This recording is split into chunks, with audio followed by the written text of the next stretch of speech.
So one of the questions that I've fielded throughout the years of building a freight broker business is, hey, Brandon, how do you stay focused? How do you give your business the time, the attention, the effort that it needs in order to grow it and develop it into a successful company? How do you stay focused?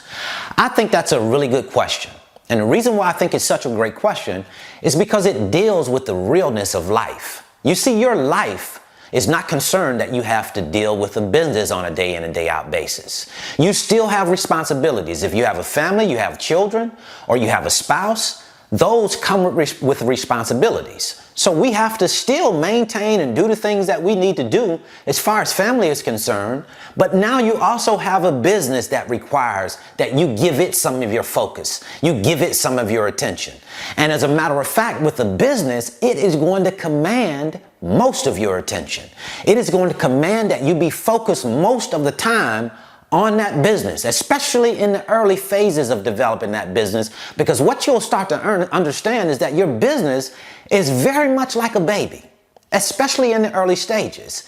It's going to need all of your time, all of your attention, all of your care and concern in order to get it out of a baby stage into the stage where it's growing now. And it's able to, of course, earn revenue, which is one of the main things that we want to keep at the forefront of our minds, because revenue helps to align our focus. So in this video today, I'm going to show you some of the things that I do to help me stay focused so I can keep giving my business the time and the attention that it needs in order for me to make it successful. So come on inside, sit back, relax, and enjoy the video.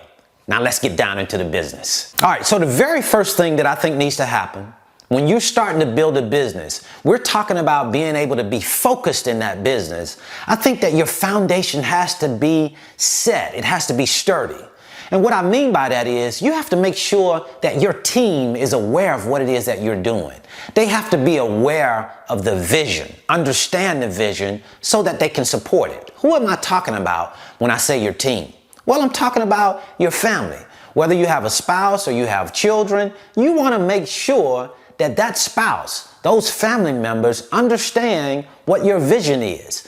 Because when you understand the vision, then you can support the vision. But if you can't understand a vision, then it's hard to support it. So the very first thing is to communicate to the family what your vision is. And then you can expect that they will support it because they understand it now.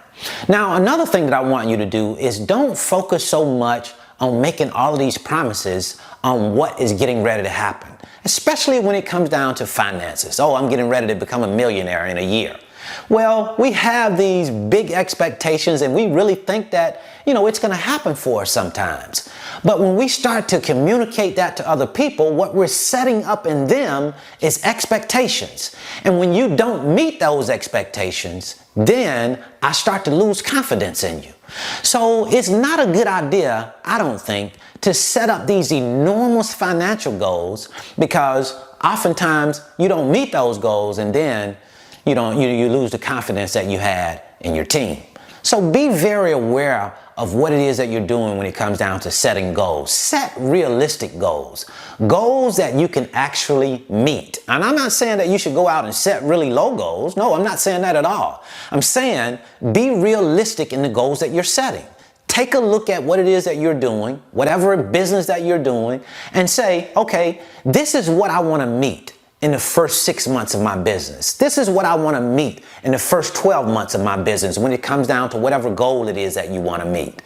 And then take your time to go after that goal with intentional purpose. And then do assessments on the goal so that you can find out, hey, am I close to meeting this goal? Am I on track? Am I on glide path? Or am I off track here? That way you can put yourself back on track if you find that you are a little bit off track. But we cannot go blindly without assessing these things that we've put in place that say that we want to achieve. Because when we're assessing them and saying, hey, we're this far, we're that far, then we truly have a plan to go after and meet those goals that we're setting. So one of the main things that we need to do is make the family aware of what the vision is so that everybody is clear everybody is on the same sheet of music. And then you start going after it like your life depends on it. So now the second thing that I want to talk to you about that's going to help you maintain your focus and concentration is actually being focused and concentrated in a particular area.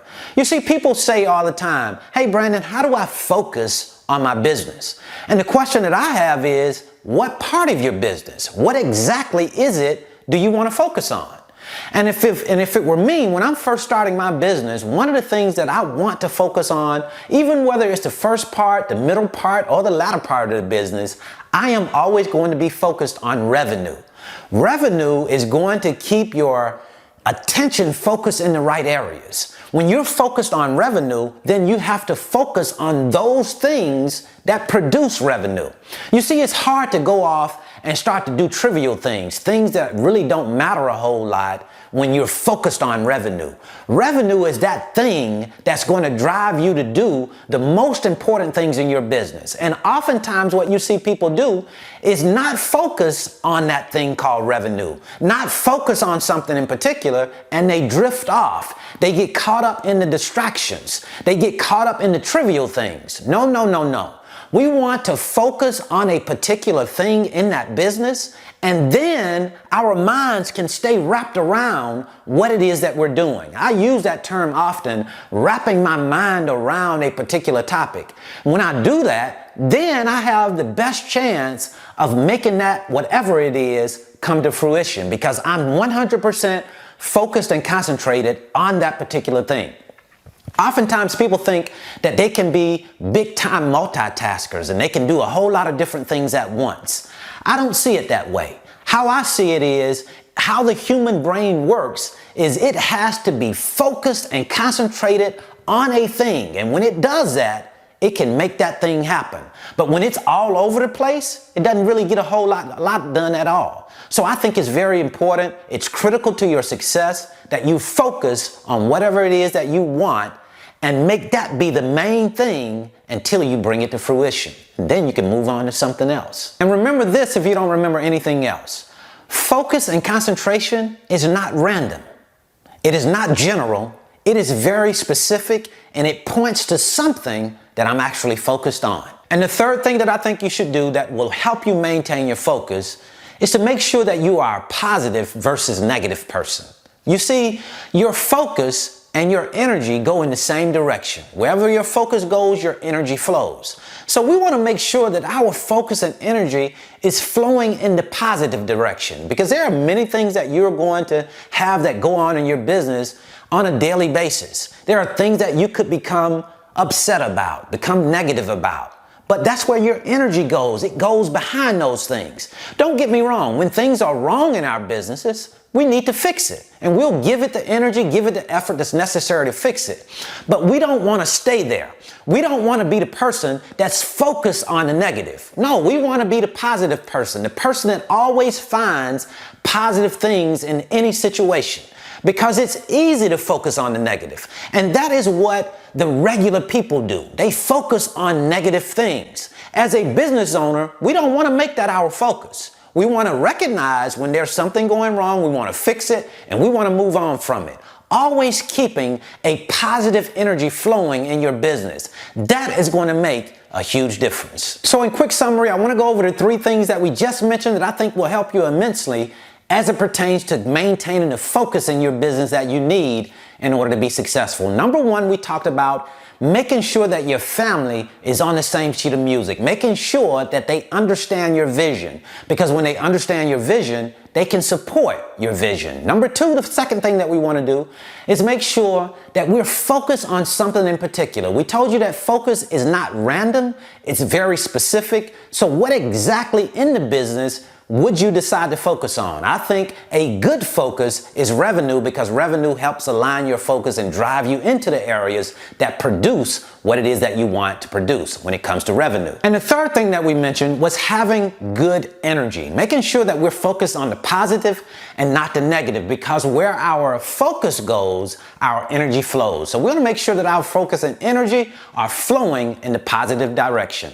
So that's what I wanted to share with you today. I certainly hope this information has been helpful. If you want to learn more about the freight broker business, I'll leave a link in the description. It's my free 5-video series titled How the Load Movement Process Works. It'll give you a look into the freight broker business, let you see how it works, then you can make a decision in the light instead of in the dark about coming into this business. And just in case you were a little bit curious and you wanted to know how much shippers actually pay freight brokers to move loads from point A to point B, no worries, I'm going to reveal all of that information in this video titled Brandon Reveals Freight Rates Shippers Pay Brokers. So until the next time, I wish you the very best in your life and business. See you at the top, because the bottom is much too crowded.